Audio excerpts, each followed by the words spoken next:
Mr. Speaker, thank you very much. I want to say, sir, that I had expected whatever I say and would say today, my contribution, to have been entirely different. I had expected that this House would not have been treated with the disrespect we have witnessed today from a recalcitrant opposition that has felt that it could come in this House and it could resort to methods that would only bring disrespect to this honorable House. That is, disregard for the chair.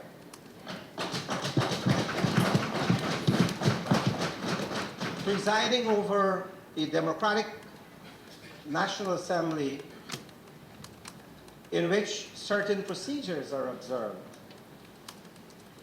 And if it is that the Prime Minister, as leader of the House, should be the last speaker for the government side, then that should not be considered something unusual.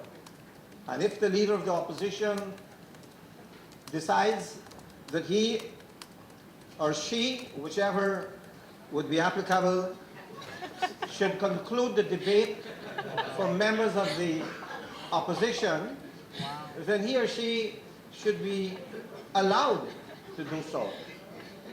But to use it as a pretext to flout traditional respect for the National Assembly, to speak in extensio on all matters that were irrelevant, all matters that were vexatious, all matters that were malicious and based on hearsay, and then walk out. It smacks of, for me, sir, as political cowardice.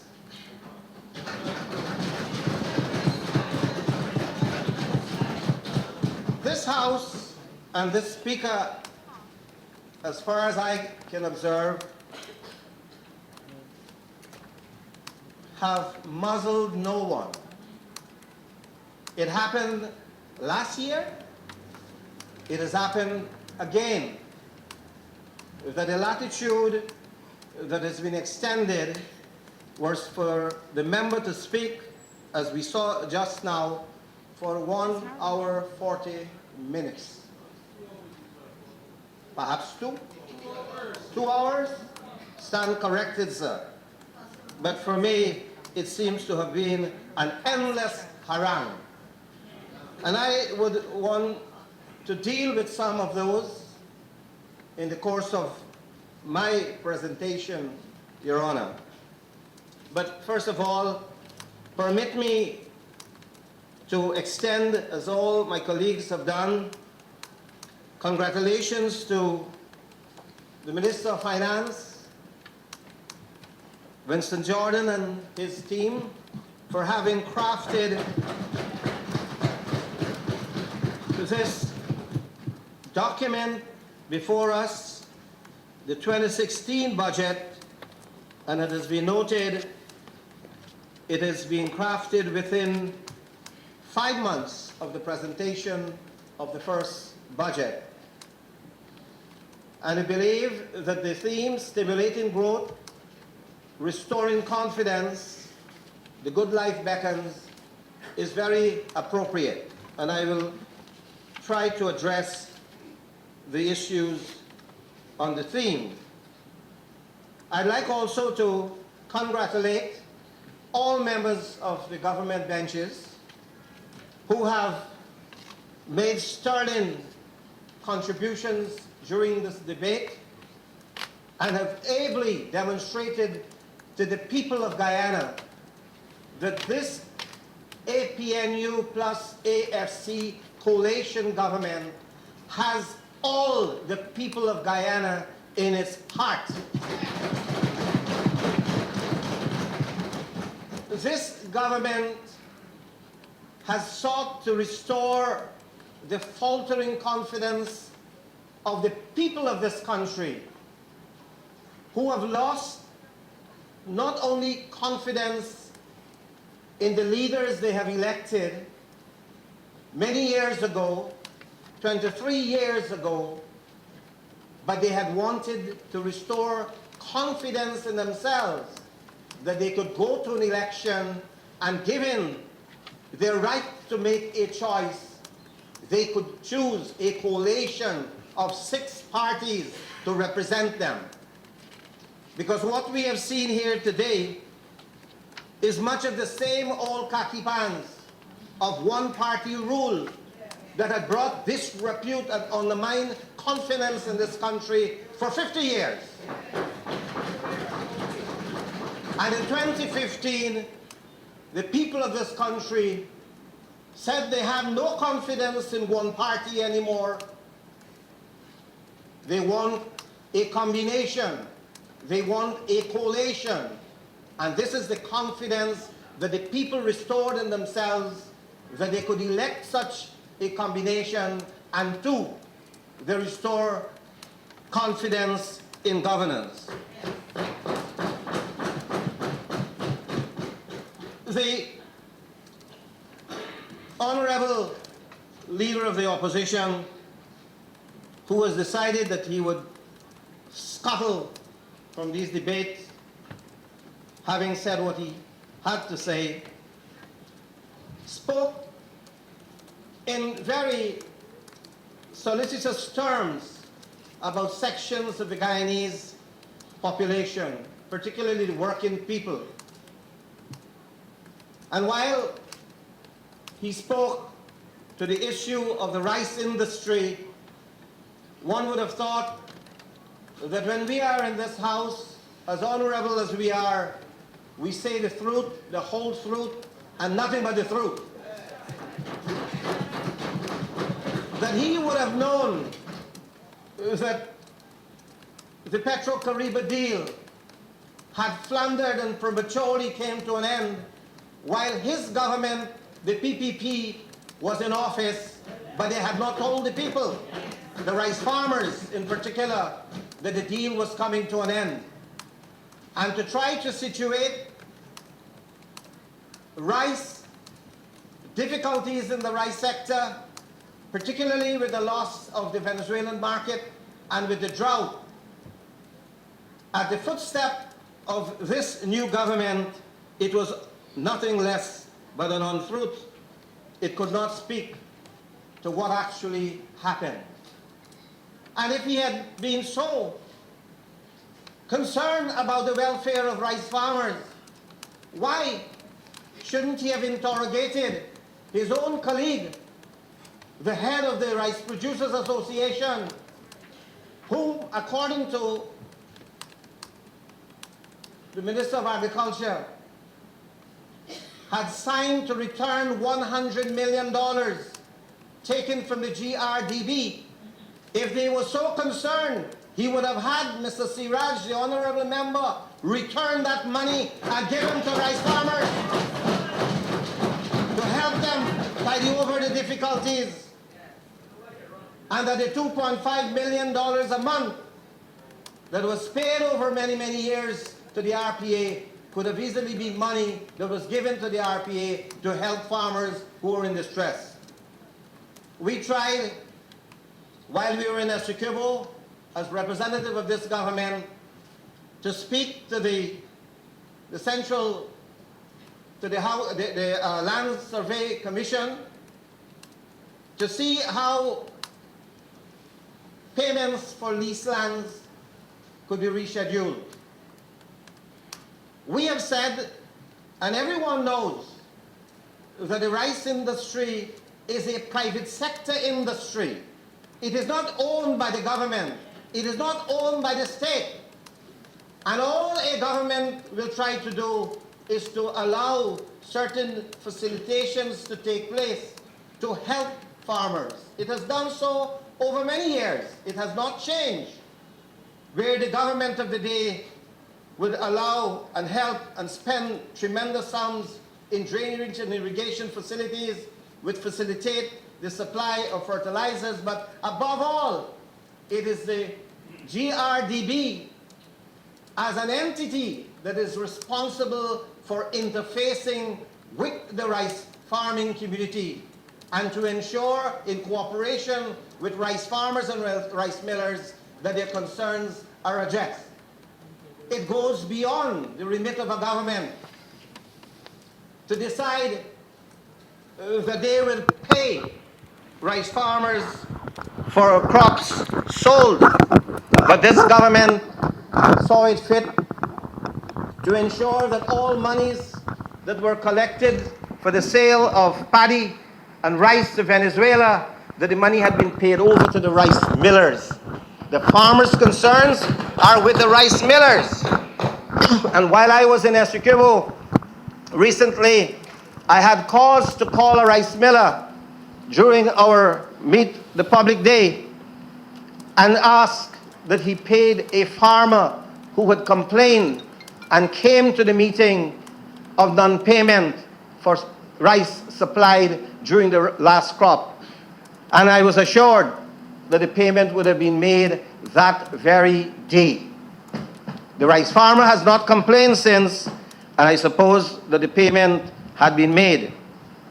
So that one has to understand that you cannot make politics on the eve of local government elections for vote catching and vote buying, using farmers, rice farmers as scapegoats, using their legitimate concerns as a whipping horse on which you could have people vote for a political party. This is a party that has now found itself after 23 years in the opposition, and it will spare no effort, fair or foul, mostly foul, to ensure that it gets people to come back to support the lost fortune of that party. And so,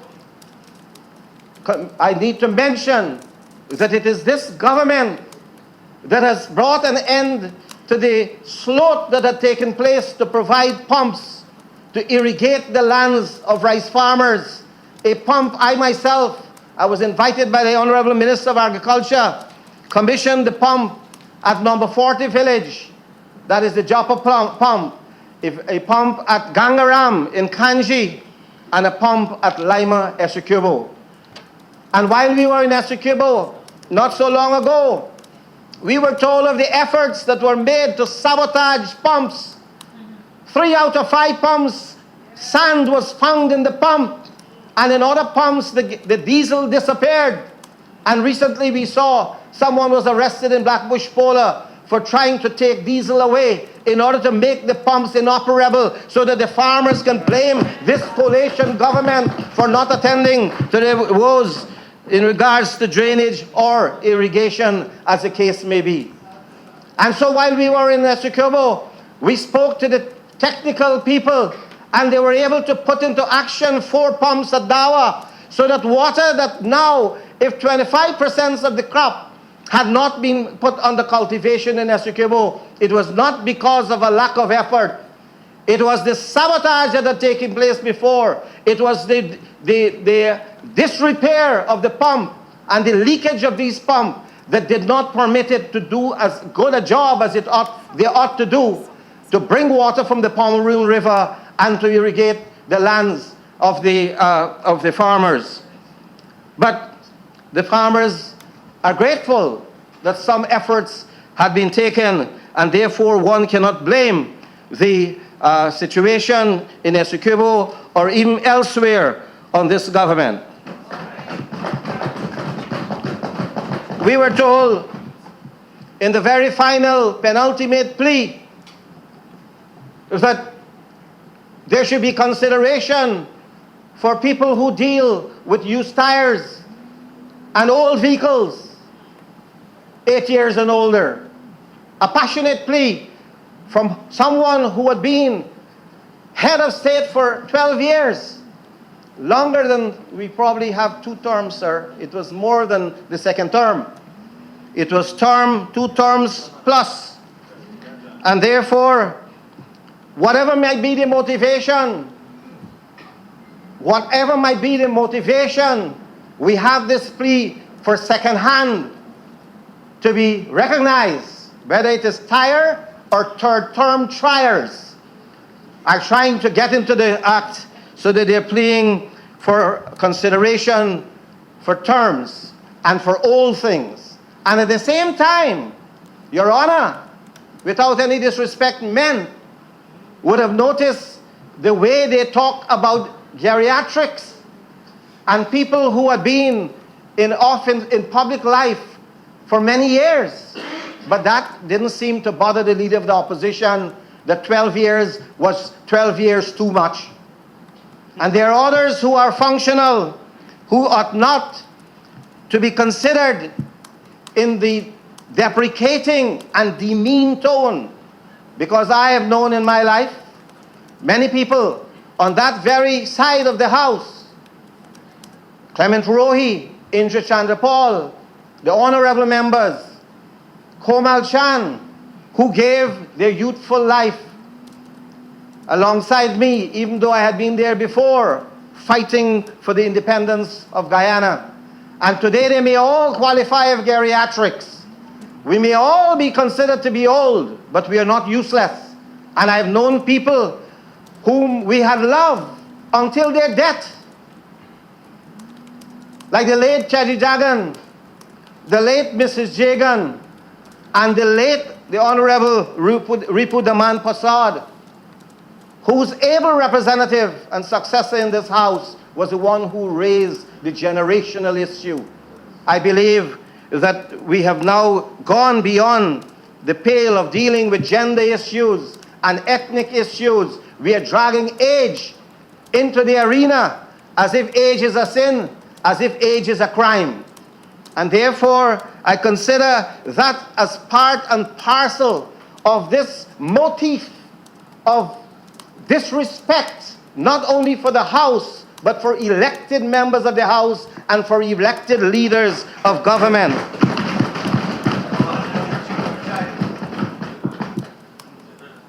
Sir, we were told that we are manufacturing excuses, that is the biggest industry in Guyana. But I know the leader of the opposition himself has been the one who started to manufacture. The biggest manufacturer was when he said that the 2015 elections was rigged. That was an excuse to justify the defeat. And when he realized that no one believes that, and that it was an insult to the intellect of the Guyanese people, that you could tell them that they voted openly and freely for a government of their choosing, and you turn around and say that they had committed a fraudulent act, he decided to make a self-confession, which is of course good for the soul, if you have a soul, when he said that they lost the elections due to their own arrogance and complacency. Yeah. But they lost the election, but they have not lost the values attached to them. And that value being arrogance and complacency, the arrogance shown here today, that you could say what you want to say, and like a little brat, you pick up your bat and you walk out, and you say there shall be no more game. But this game will continue. Game is on. We are told about this great love of our biodiversity, but we were not told that under the government, the former government, they have left the Iraqrama as a destitute, begging for finance to survive. The largest single biodiversity park in this country has been left to neglect. And yet we have the leader of the opposition telling this House that we are the ones not paying attention to biodiversity, that we ought to do more when they have left our Krama, which is a rich heritage for humanity, into the state where it is hardly able to function on the sums handed out to it. And on top of that, the arrogance was that we were trying to farm out, that was the word, to farm out intellect, to farm out to the intellectuals on the opposition side more work when we raised the issue, some issues here of sugar, that we need to have specifics on where sugar will go, and to have consultation if they have any ideas as to the future of sugar. We were told that that was an attempt by the government to farm out intellectual work. But I can say if that is intellect we are looking for, no thank you. No thank you. Because that type of intellect is what was responsible for the pervasive poverty in Guyana. 40% of our people, by the time the PPP left office, the Jagdeo Ramatar regime had been under the poverty line. It was also responsible for the bankruptcy that we face in places like the sugar industry. $82 billion had its place in debt, and yet for all we are told that we should now go back to farm out to the intellectual who had brought the sugar industry into bankruptcy, to farm out to that intellectual a cure for the disease with which he had afflicted the industry and brought it into a state of paralysis. So we don't buy that talk.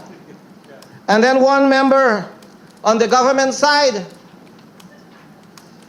stated, looking at me and some other members, such as Vice President Kemraj Ramjatan, speaking to the issue of sugar, said that where were we when Wales, the announcement for Wales was made? And he quoted Martin Carter, that the mouth is muzzled by the food it eats to live. But I remember that those same persons who are talking about mouth being muzzled, when they learned that Gaisuco was broke, that it had been indebted to $82 billion, they didn't say a word. Their mouth was muzzled. When they learned that the government then, on the Ramatar-Jagdeo combination, was going to shut down GAU and de-recognize the union, their mouth was also, at that time, muzzled. They didn't say a word.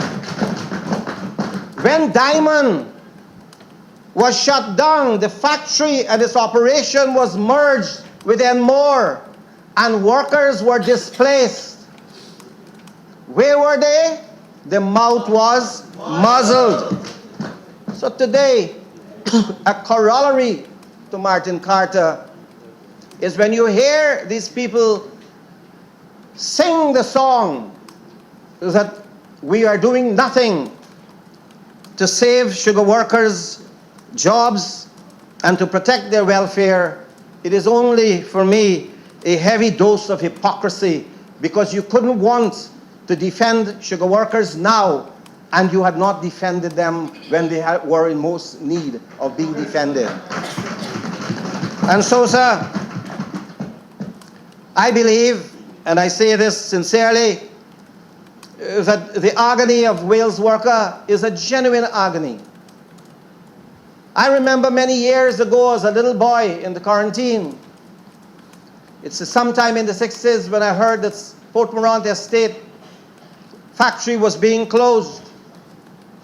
I can still imagine with my mind's eye this picture of darkness, this picture of dread that people would have been displaced, because as I grew up as a little boy, all I remember was about sugar estate. Port Moran Sugar Estate was like the center of our universe. And later on, I was able to work close to the closed down factory.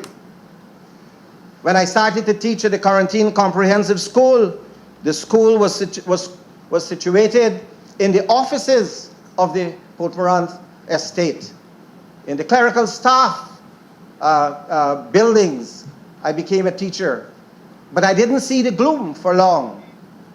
People later on confessed that it was like a blessing in disguise, because all operations were shifted to the modern Albion factory, and workers who were still working in Port Moran could have the canes sent to Albion factory, and they were produced into sugar at lower cost. Greater efficiency meant greater rewards for the workers. And many of the workers who had been made redundant and they were given severance pay, they turned to what would be described as petty bourgeois activities, as shopkeepers, as cattle rearers, as fishermen, and many went into the Blackbush Polar and became very prosperous rice farmers. So that our biblical cord, umbilical cord, I said biblical, umbilical cord to the sugar factory and the sugar estate must not be considered as something that is unseverable, because sometimes when some doors are closed, others' opportunities are opened up. And so too, I believe for the workers of rails and their families, I believe that the agony of having lived all their life in dependence on a sugar factory and a sugar estate, that their agony is shared by many. And I still believe that efforts should be made to undo what had happened. That is, that the workers were not told in a timely manner about the impending closure.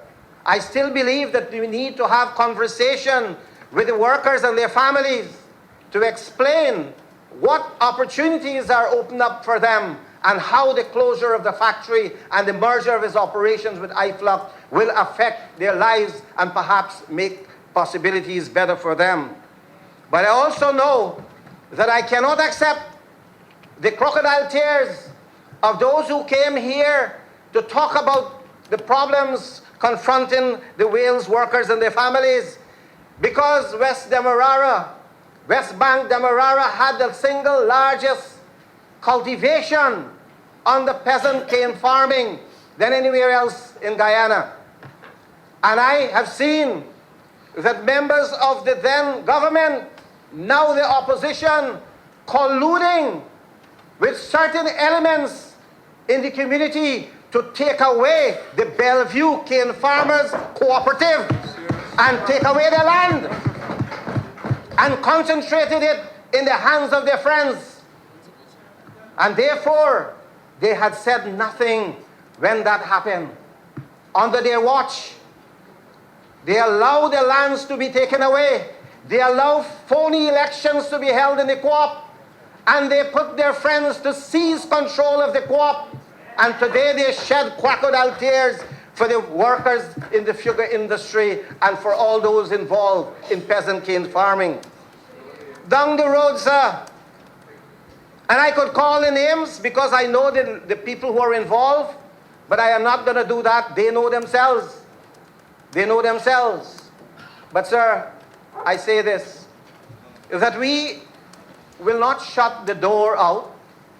We are not bound by everything the Commission of Inquiry says.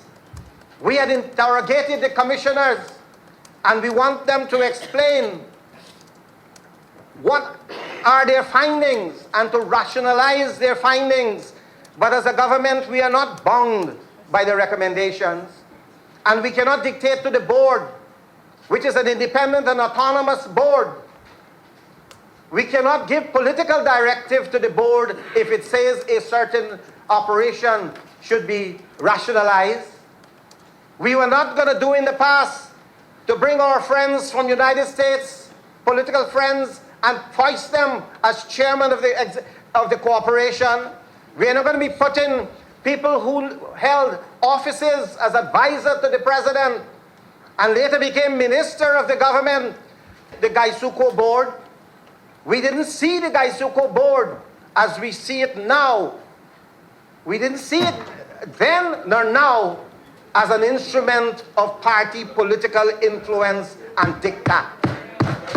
And that is why when the board says that it had made a certain decision as a cabinet, we could take notice of that decision and we could approve or disapprove. In this case, we were convinced that they were good financial and economic sense to merge the operation of Wales with IFLOC, because we believe that it had become a millstone on the neck of the sugar industry, and if left to go unattended, it would pull the entire sugar industry down, and all the workers would be affected in Guyana.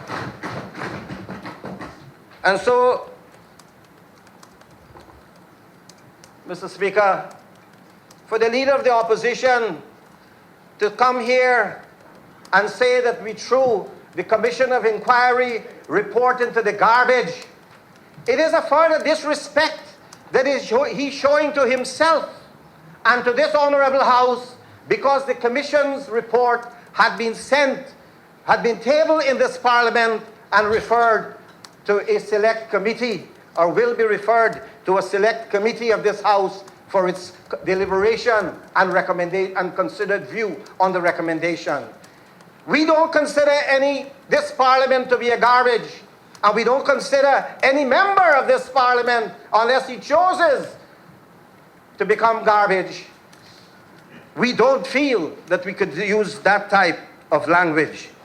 And so today, sir, as I said, we are full of understanding of what's happening in Wales, but we can tell you this, that when we decided that this year the Minister of Finance announced that there will be $9 billion as a further bailout to the sugar industry, it was the interest of the sugar workers that prompted that unilateral declaration.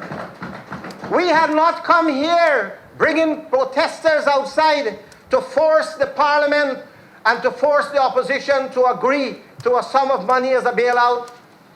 It must be to the credit of this government that without any prompting, without any agitation, without any strike or industrial unrest, that 9 million had been placed into the budget to help the sugar industry. 9 billion to help the sugar industry. And some just under 12 billion had been given as a bailout to Gaisuco last year. In 2015, we were only a few months into the government, and the Minister of Finance, looking at all the possibilities there would exist to see that the sugar industry didn't go under last year. So that in 2 years, you have now almost $21 billion. But what did the PPP do when they were in the government? The sugar workers had to drag and kick them in order to get a few dollars when they were really in trouble. And they knew that. I can go back to the budget, where in 1 year, 6 billion was given. The other year, that was 2012. 2013, 1 billion.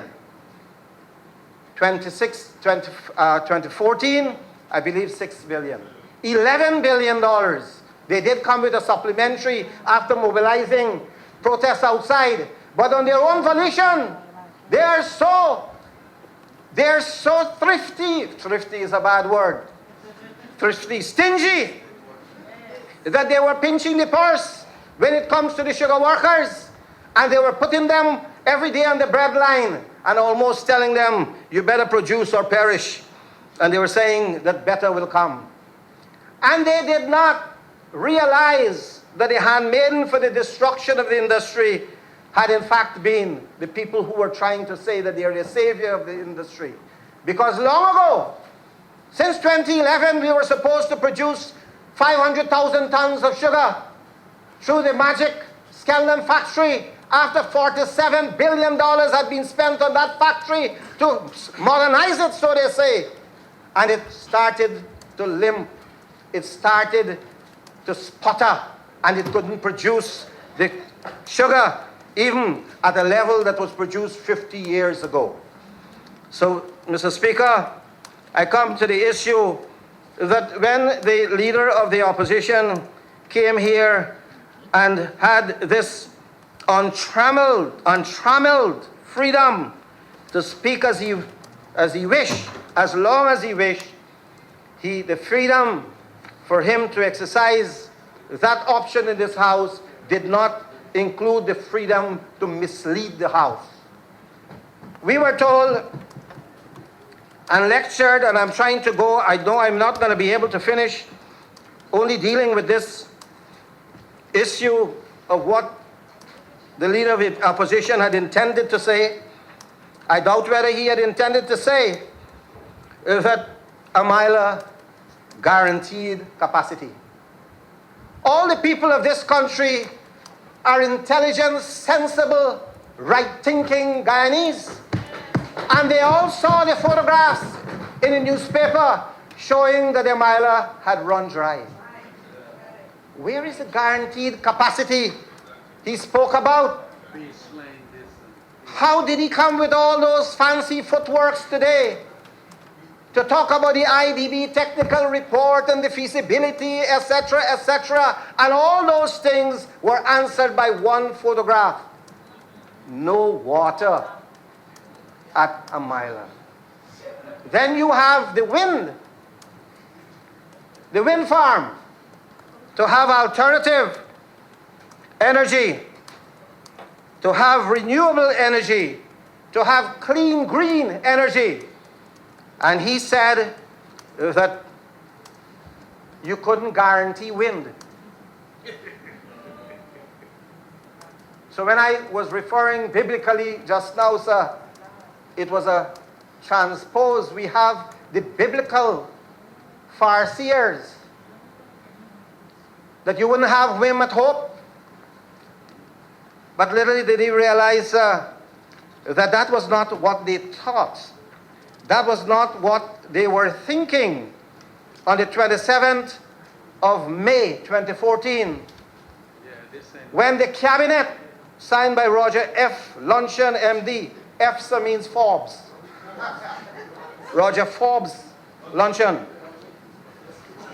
Secretary to the Cabinet, this is, it says, approval to execute a memorandum of understanding for the development of the Hope Beach wind farm project. 2014 Mesa. Now we are told you cannot guarantee wind. And more so, they say that the investor was a coalition financer, but the investor in this cabinet is a company called the Hope Beach. It's, I'll tell you the name just now, sir. It's called the, for short, GWI. It's the Guyana Wind Farms, Inc. Guyana Wind Farms, Inc. And the director of that company is Mr. Lloyd Singh.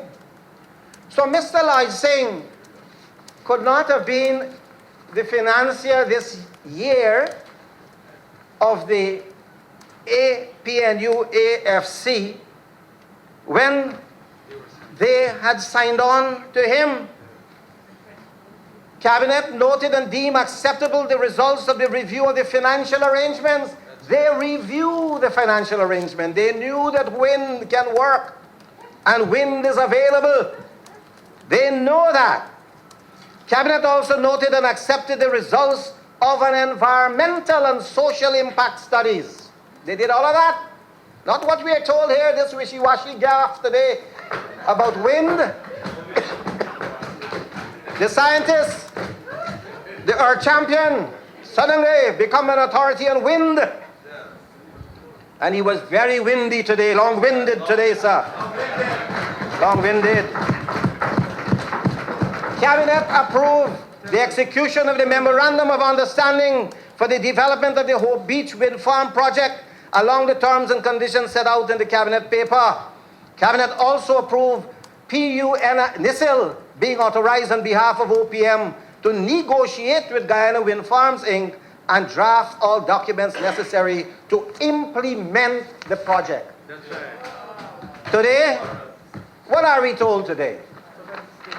That this thing can't work. Because you could have had a miler if it was on. A miler would give you at 11.5, 10 cents per kilowatt hour, US cents. But this agreement, look at what they signed. This was sent by NISIL. Yes. Our good friend Mr. Brashington said electric power generated from the wind farm to be sold to Guyana Power and Light. That's a GPL at a price of 18 US cents per kilowatt hour. They agreed to 18. And they're now saying that you couldn't have wind at 18 cents. Wait until you got a miler for 11 or 10 cents. That is a better option. But they weren't thinking then about the miler, were they? When they did this 2 years ago. And today I'm told that the offer that is being made for the provision of a similar arrangement would be in the vicinity of 12 US cents per hour. And they sign on. That's 6 was for them. Yeah, to 18. 18. So, sir, I just want to say this, that you don't have the right to come to this parliament with the luxury of in trying to stir up mischief and to brand people as political financiers who are being rewarded, and without also dealing with your own history. That a lot of the financiers that we hear about who have shady deals with the former government, with anybody, particularly that former government, were those we know, the notorious ones who are either in jail or on their way to jail. We know those shady types. So he cannot, if he did lecture us on that, he would be well qualified. So, sir, I think that I have dealt with some of those issues. I know my learned and good, highly knowledgeable colleague will deal with these issues that he find necessary to deal with. But one other issue that I think I should address was that of the noise made here that we had not paid workers any money for this year. We said, and a lot of talk was made about, we promised 20% increase. And I want to nail that lie. This is the manifesto of the coalition of the APNU, AFC, and I read it several times to find whether someone might have slipped in 20% increase. And all I find here was a reference to wages, that there will be payment of, and I read the page 22, employment maximization, inequality and poverty reduction. It is said that the AFC, APNU, AFC in government will award a 10% increase on the total public sector wage, salaries and emolument bills, and thereafter consult with their unions on the method of allocation of increases on the wage scales. This is in keeping with our new approach to industrial relations. It is expected that this could trigger a new era and further reforms in industrial relations in the public service.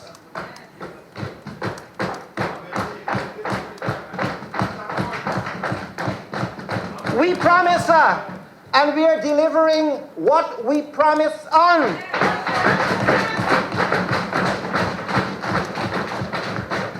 But I remember going back to 1998, 1999, the same advocate, the primary advocate that you should pay 50% wage increases to public servants. I was in the cabinet then when I argued vociferously for 12% interim payment to be made to public servants.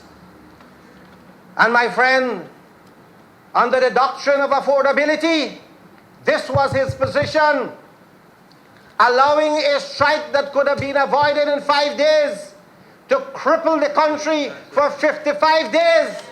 He said 4.5% increase, no negotiation, no arbitration. 4.5% that I fought him down as an insult to the working people. And then later on, I was asked to intervene, and I had discussion with the late Waddell at the seawall to communicate to the unions, because communication had broken down, that the government was prepared to throw in 100 house lots and certain duty-free concessions for cars to certain categories of public servants to cushion the hard blow of the Jagdeo medicine for public service in 1998, 1999.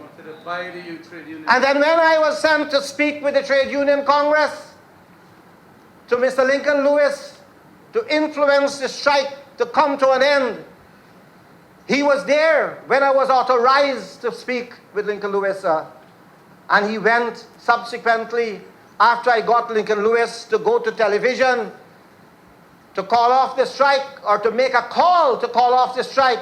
He turned around and said that I had disclosed to the TUC secret information on how much he was going to pay. I knew, and he knew, sir, that it was contemplated that the figure will jump from 4.5 to a high single-digit number. What am I to read? In a high single-digit number, not 9%? So I did say that an interim of 9% would be paid, and I was pilloried and almost expelled from the PPP even at that time, when I was at my most popular performance. But that is a different point. The point here is, you can't come and say that you want to pay public servants 50% up front when your own records show that you have been adamant and you have been stubborn and you had resisted any attempt to bring justice to public servants. That is the hypocrisy that we are dealing with here today. And so you can say also that it was not when the workers were paid 50% in 2000 and 2001. You couldn't say then that it was out of the volition or the good heart or the kind heart or the generosity of the former Prime Minister, of the honorable member and leader of the opposition. You couldn't say that, because it was the Armstrong Arbitration Tribunal that investigated the plight of public servants and said that the public servants needed 30% in 2000 or 1999 and 20%, and he immediately found the 50% and 30% and 20% to pay. Why? Because my goodly friend had then ascended the throne of power. He paid it. But when Mr. Jagan was the president, and I wanted to tell him that to his face, that is why he walked out. He allowed the strike to prolong to bring her down, and she resigned. So we are dealing with a political situation that demands an answer, and I intend to answer that as well. Brutus. Sir, in this Parliament we heard ad nauseum members of the PPP opposition saying how we promise rice farmers $6,000 and $9,000 per bag of paddy.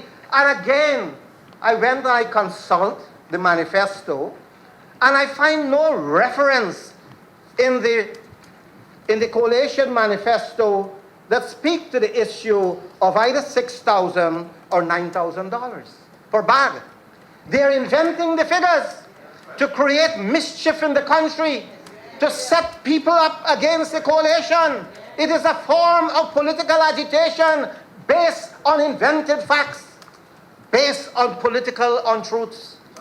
And this is what is going through the entire debate, that you had figures being invented and thrown around willy-nilly because they realize that local government is on the way, and therefore they need to influence people in local government in the elections. Sir, I want to say this, that you heard perhaps several times here too, that we have a situation where in the public domain it is said that the Prime Minister's house, the Honorable Mr. Dharam Lal, Bull Dharam Lal from Bath, he said, my relative, he said, sir, I am not sure I like to jump very readily to claim relations. But we heard that he said that $60 million had been spent on the PM house and other buildings. But the voice fell as if it was on a cliff, fell off with the other buildings. And then it was this year, 200 million loud on the PM's house. That's the type of misinformation. That's the type of truth and mischief. Not a single cent has ever been spent on the Prime Minister's house. I live in Sophia. I live in my own house. There is money allocated for a building occupied by the former Prime Minister, Mr. Samuel Hines, my good friend, for 23 unbroken years, which had been allowed to go into rot. It is a heritage building, a magnificent building of worth in which we should have pride. And it is that public building that is called the Prime Minister's official residence that is being rectified. That was when they were on their side, sir. I spoke at one budget when I was in the opposition. On that side, I referred to this side, which was the government, the UPP government, as we broke them, we fix some government. Because everywhere they were hustling to broke up things, to give their friends contracts to fix them. And that was one of the things they didn't fix, however. And so they start to peddle that mischief. Another untruth, if I may say so, is in regards to the forestry. Minister of Natural Resources, my good friend, Honorable Raphael Trotman, former Speaker of this Honorable House, reported from official sources that he had available to him, and he said these words, that 100% of the production areas of our forests had been allocated by the GFC. Now, the goodly gentleman who essays to speak for the opposition, yes, sir. Honourable Member, I should remind that the references must be Honourable Member or Comrade. Thank you. I'm grateful, sir. Thank you very much. The very honourable member said, in a moment, in a blast of pomposity, that it's not true, that only 25% of the land, the forest land, had been allocated. Well, I have here, which I will share with the House, that the report was total production area allocated by GFC, 7,027,840 hectares. That's, say, above 7 million hectares. It says percentage, total allocation, 100%. That's what this report says, 100%. And in terms of the percentage of state forests, that is the production area, 56%. What it says here, and the honorable member said, when you refer to the 25%, it says unallocated state forest estate, 5,548,363 hectares. Now, that is the unexplored forest land. That is not the productive forest land. It's the unexplored. They have to go and get a map to show where the land is and whether you could access the land, or whether you could give an exploratory permit, or whether you could give an estate permit, or a wood-cutting lease, or even a timber sale agreement. That is way down the line. You have to first go and find it, explore it. You have to perhaps inventorize it, and then you go to that state.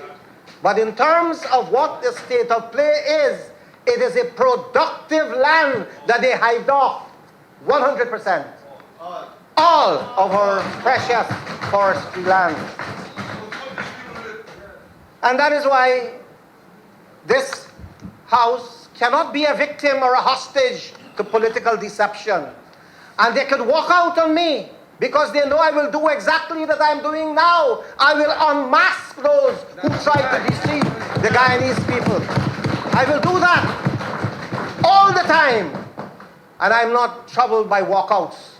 That is the least of the behavior I would expect of leaders who want to lead people, to turn away, to run when you are faced with the truth. And that is why you find when Your Honor was trying to suggest that the Honorable Minister could have all the time he probably would need, with such great magnanimity, such great generosity, he has said one word, Amerindian. And yet for some strange reason, he pulled back the word Amerindian as if it was a bad word and said, I will move to something else. You know why? Someone whispered, that matter done with. So what was that matter? Amerindian.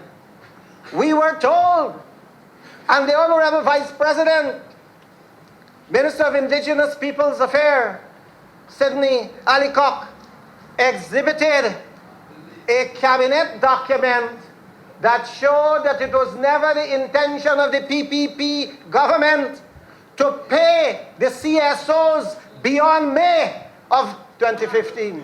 March. In April, a cabinet decision froze the retention, froze the subsidy. They wanted to bring them closer to election time, so they get them to use them as the red shirt brigade for political propaganda and agitational purposes, to bring them with placards in their hand, to make noises outside of Parliament, to call the opposition then that we were involved in ethnic cleansing, and they incited racial and ethnic passion by paying out the money, and just before the election they shut it down and then came and said, the opposition, this government shut us down. So he couldn't go beyond. I could see him choking on the word Amerindian as he stood up there, Amerindian, and he turned around and said, not a good word today. Not a good word. Because you can't mislead and fool Amerindian people that you are on their side, and you decide to shut their life down. Sir, I can say of those contributions that they were highly prejudicial and vexatious. And so, I want to say, sir, that a genuine, authentic, qualified economist, Dr. Taran Kamraj, writing in Stabrook News, Wednesday, February 10th, 2016, had this to say, and I quote, my reading of Budget 2016 suggests that Minister Jardine has his eyes focused on the long term, which might have, on the long term, He was asking about the vision. Here is a vision, and this is the qualified opinion of an authentic economist. This is no doctorate handed on the side, sir. This is not that type. This is the real McCoy, which might have elicited disparagement from the political types who only focus on the cycles around the virtually flat trend from 1960 to 2015. Several progressive policies were outlined, such as making sure Guyanese can buy relatively newer vehicles and new tires. Over time, the middle class will benefit and save money from owning newer vehicles and probably save themselves from road accidents. Here is a reading within the intention of the budget. And so we have, by budget 2017, there should be a further reduction in the taxes on newer vehicles and complete removal of taxes on new types.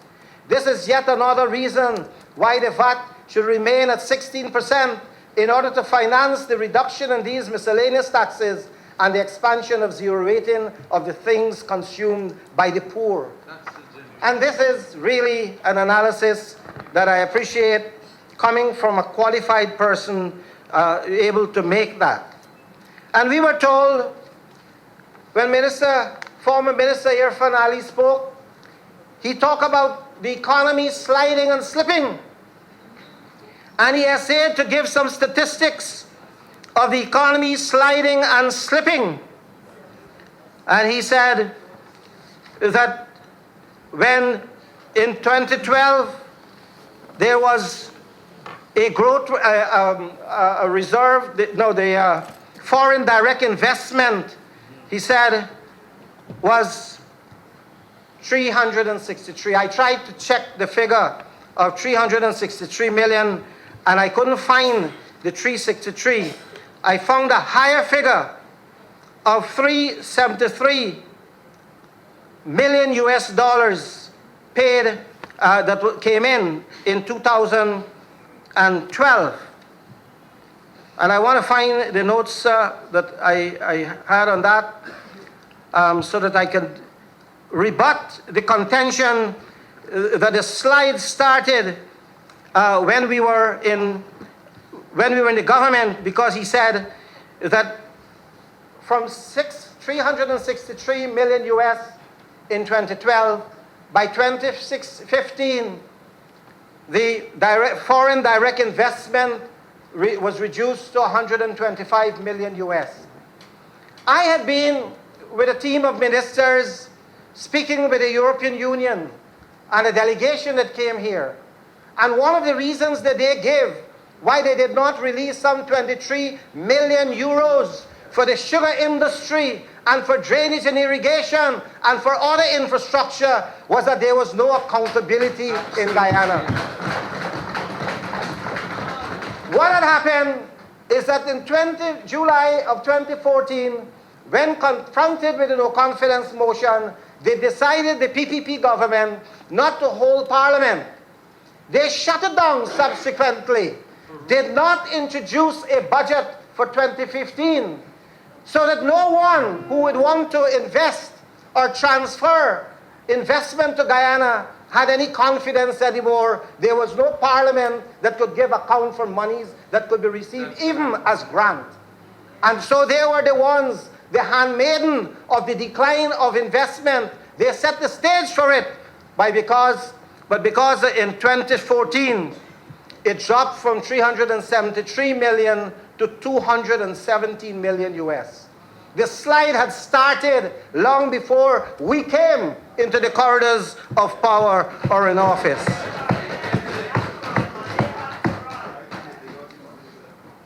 Mr. Speaker, as I said, this is the 50th year of our independence, and it is the Golden Jubilee.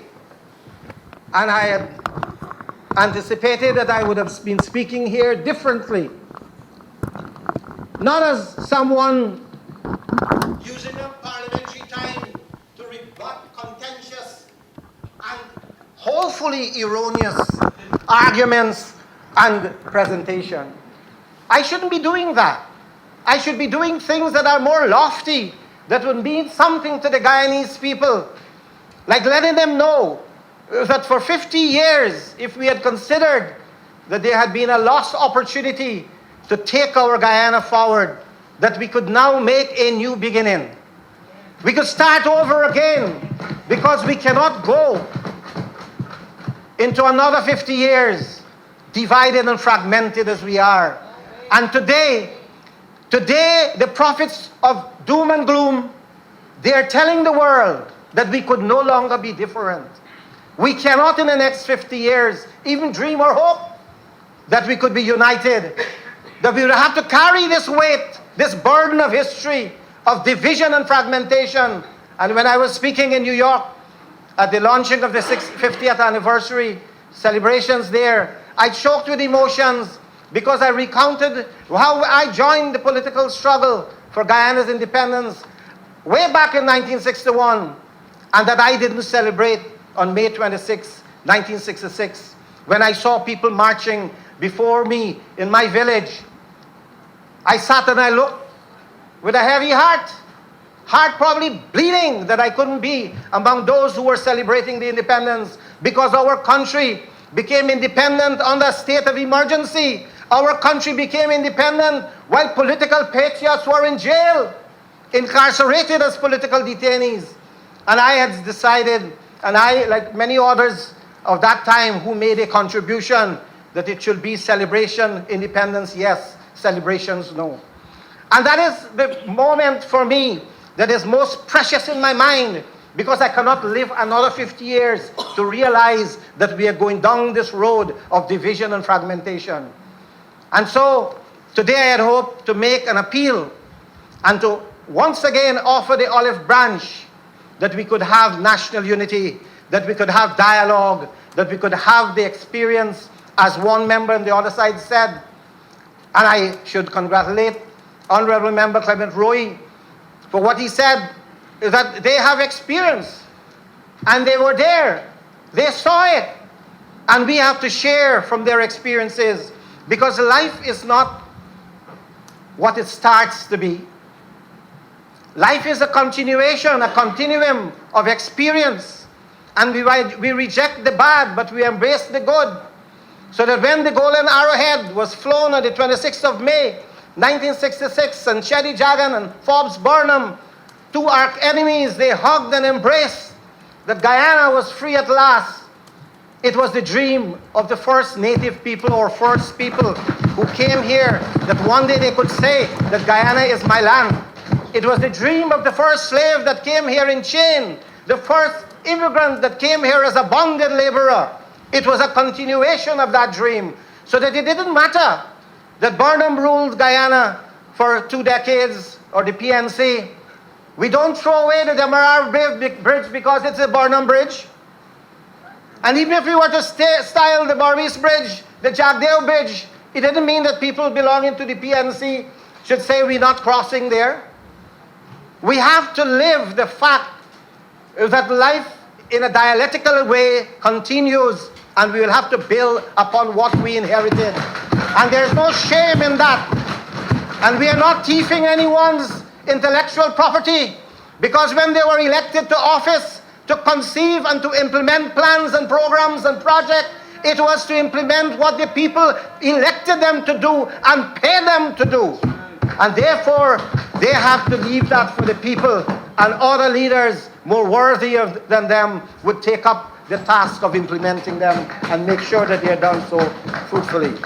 So today, sir, I had intended that I would refer to the speech I made in New York, in which I said that the story after independence was how to heal that division, how to quell that fear, how to build and achieve unity and social cohesion. The goal of unity has proved to be elusive, though not from a lack of effort by many leaders to achieve it.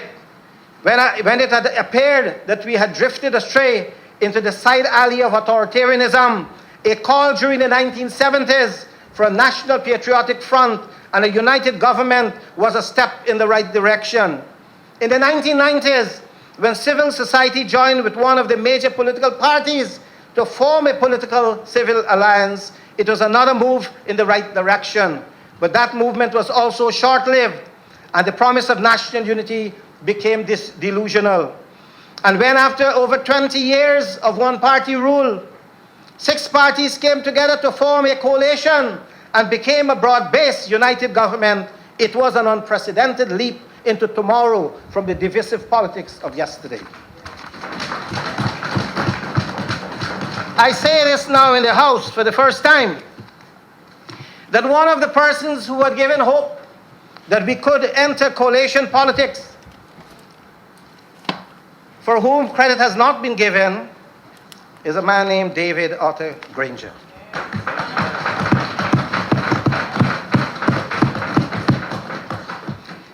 In 1997,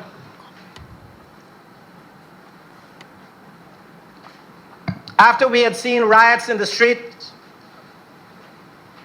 and we thought that Guyana would have descended into civil, ethnic, racial conflict, a group that I had referred to as a Group of 9 came forward with ideas to call for a peaceful way forward, that there should be dialogue and constitutional change.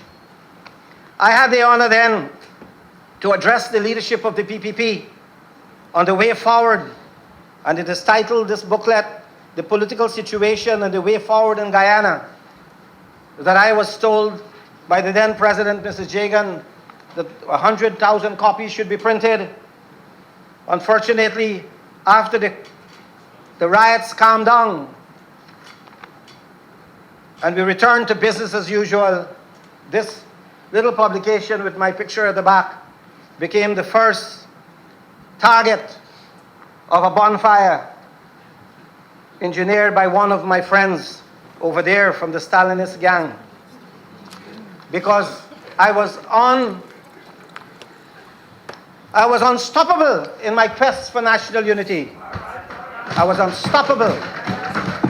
And they realized that what I was saying to the leaders of the party and all their activists at Freedom House was that there is a man who named, along with Dr. Kenneth King, Malcolm Paris, there is David Granger, some of whom would be referred to as a Group of 9, who favor some sort of dialogue and constitutional engineering, and they have created a new shift in the balance of forces favorable to the establishment of a state of national democracy. That was in 1997 that we realized that there were people in the society who wanted to get away from the old type politics and to embrace the new.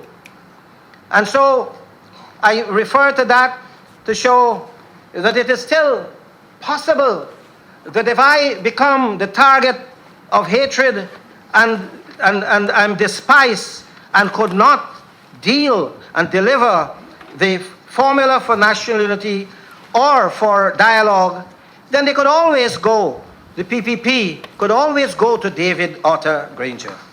I think he will facilitate them. I think he feels that it is necessary for there to be a new type of politics in Guyana, and he himself had said so when he addressed this parliament, that he had felt that we should go beyond mere coalition among 6 parties, that we should broaden it, and we should find ways to bring about political integration. I say this today, in the 50th year of our independence, that this call and this need for national unity is as fresh and as essential today than it has ever been. And even though the opposition may have a tendency not to accept the reality of defeat, it must consider that it cannot be bigger than Guyana. The interests of Guyana is bigger than all of us.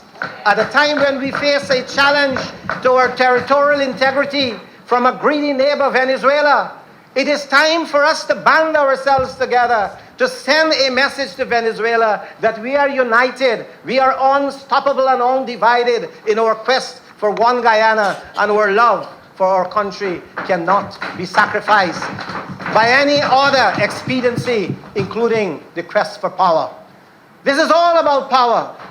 And I say today that reason is now prevailing, even though haltingly. I read in the February 11th, that is today's edition of the Stabrook News, one Mr. Vishnu Bisram, who usually would criticize me for all manner of things and would use all kind of Hindi words to describe me. He said today in his letter, and I quote, "So the party, which is the PPP, has to begin to think of a national unity government and to re-attract those political forces it alienated and marginalized that caused it to lose so much support to the AFC and APNU in 2011 and 2015. The party has to reform and bring in new blood. The old-timers have to make way for the young and outsiders who can bring credibility to the party. And the party must change over to the language of national unity government and true representatives of all races." Here is one who has been Seeing the light now. in the PPP's camp as a supporter, who is advocating that the time has come. And yesterday or the day before, I read Mr. Beto Rambarak in the same, this time in the Guyana Times, saying that national unity is the only way forward for Guyana.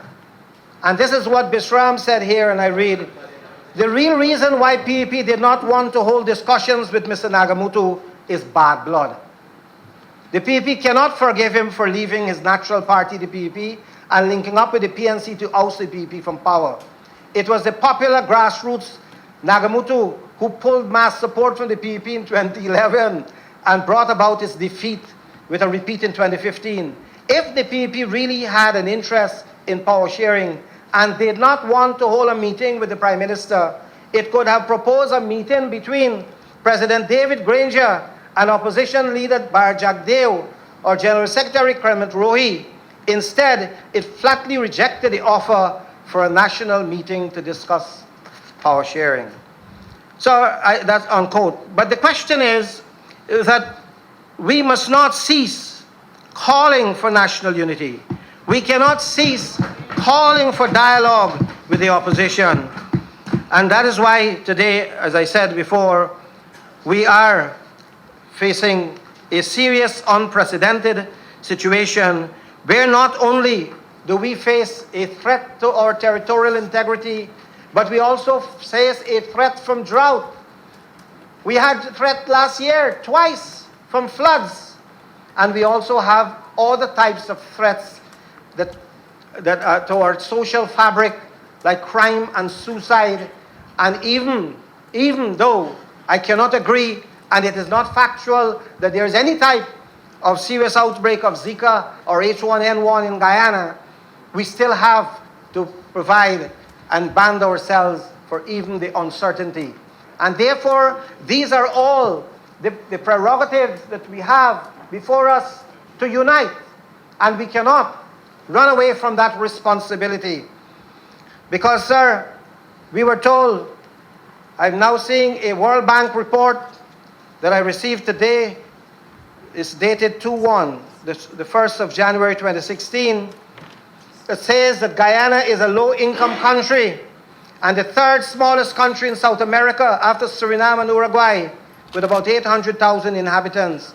It is the third poorest country in the Western Hemisphere. It is the third poorest country in the Western Hemisphere after Haiti and Nicaragua, with a per capita GDP of approximately $3,763 US. And so we were told not so long ago how 23 years ago we were told that Guyana was the second poorest country in the Western Hemisphere.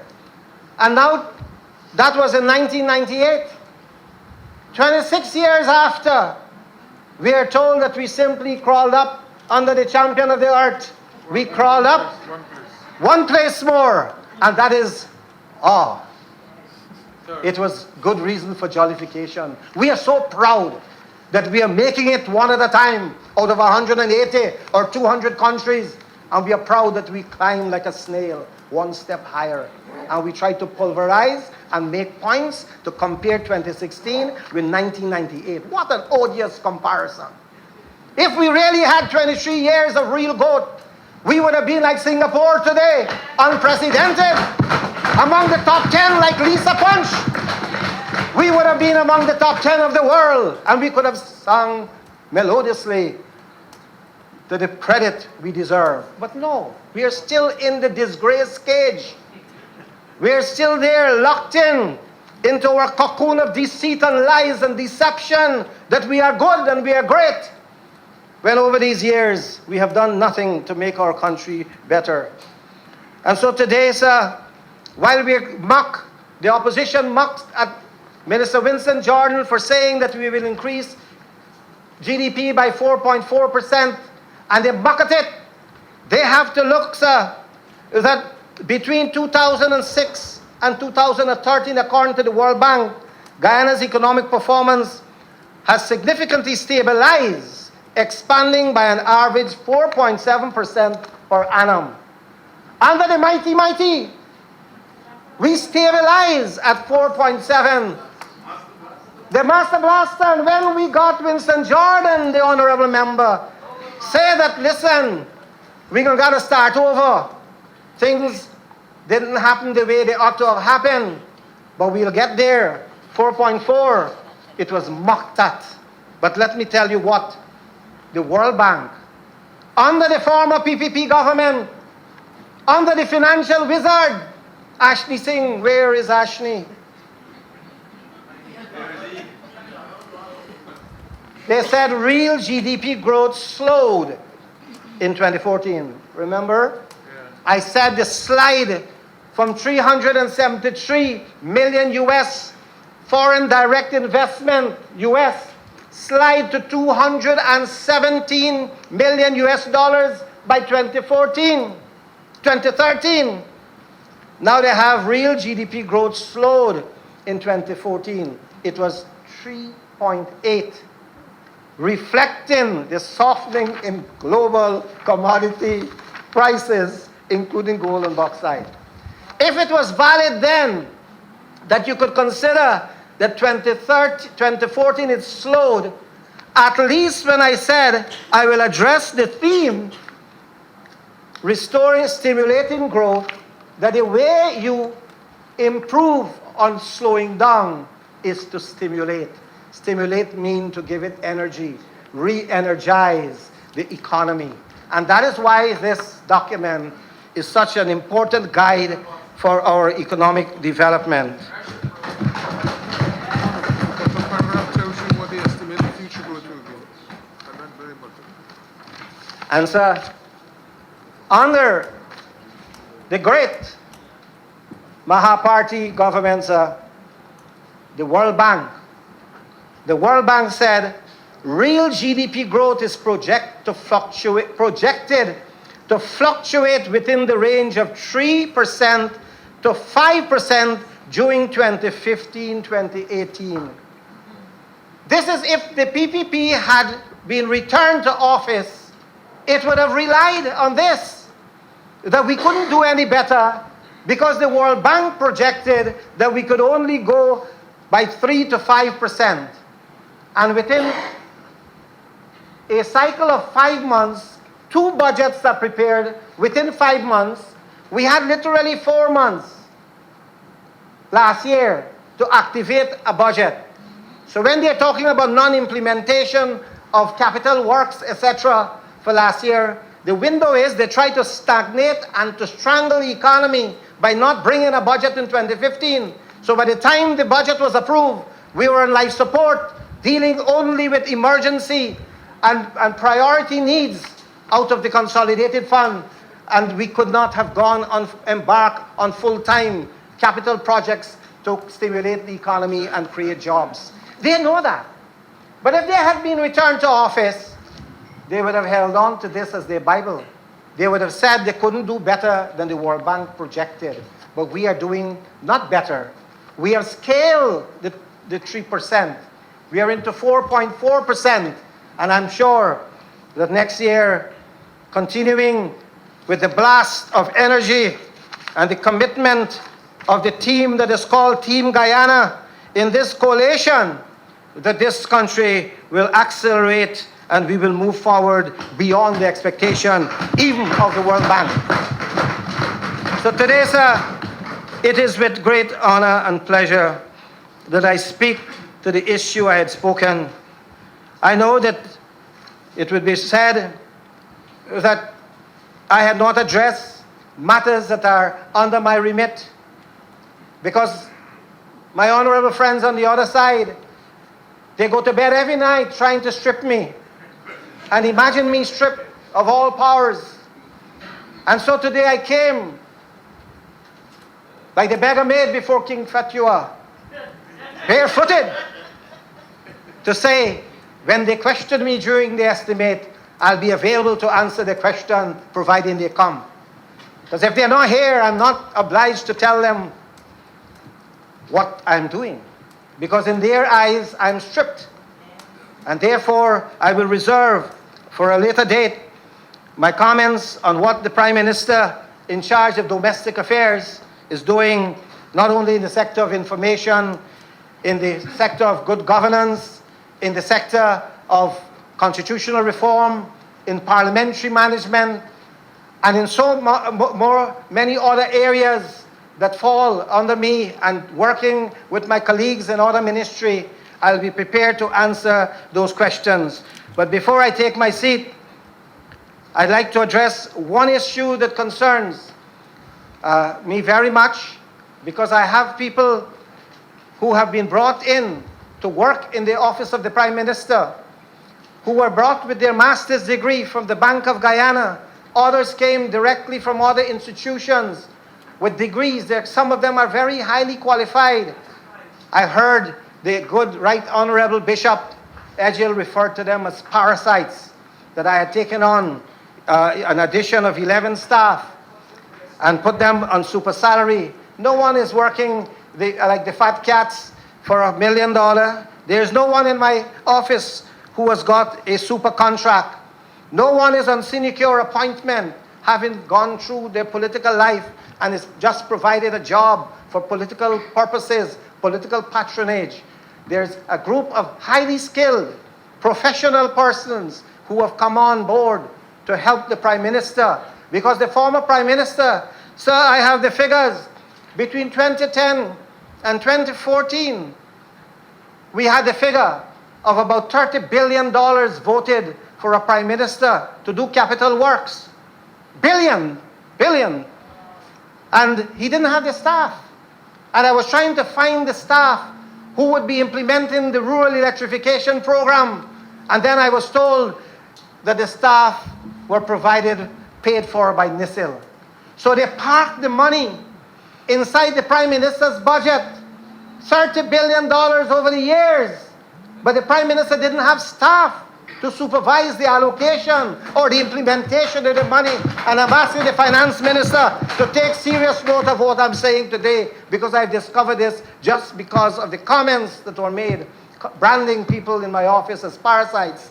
I have decided to investigate what has happened to the budget that was given to the Prime Minister, the former Prime Minister, and then I stumbled that my ministry was perhaps the Cinderella ministry of all the ministries, with just above $600 million. And I realize that having this situation, that you had 20 persons or 23 persons working in a staff that presided over $30 billion from I have the years here, from 2011 to 2014, $30 billion with a staff of 17, something was definitely wrong in the state of Denmark. And the employment cost was hidden in the Ojed stables of Denmark. Because they will say it didn't happen here.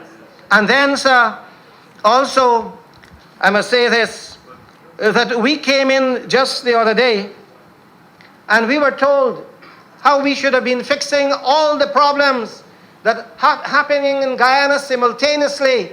And as I said to the people of Guyana, you're intelligent and you know that a government that is hardly 9 months old, you don't deliver a child in 9 months. You probably 7, some 9, but full 9 months is what you need to have safe, healthy delivery.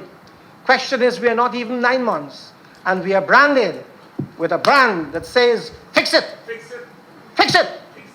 We got a brand, and we have to say to the people of Guyana that it is not only unreasonable, it is laughable, because we know that in 5 years, the PPP budget, if you total up their budget, it came up to $111 billion. We just came in 5 months. They have to account for what they did with $911 billion. We can't fix it because they took the money. And their 9/11s, their 9/11 ended on May 2015. But before they left, they blew up the twin tower of democracy, which is accountability and transparency in Guyana. So that we can't fix the mess.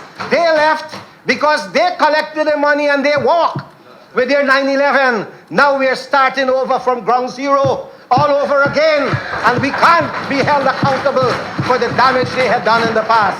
So that today, sir, I believe that this second budget of Winston Jordan and his team gave us hope, gave us some energy that we are on the right track and that we have a mission to complete.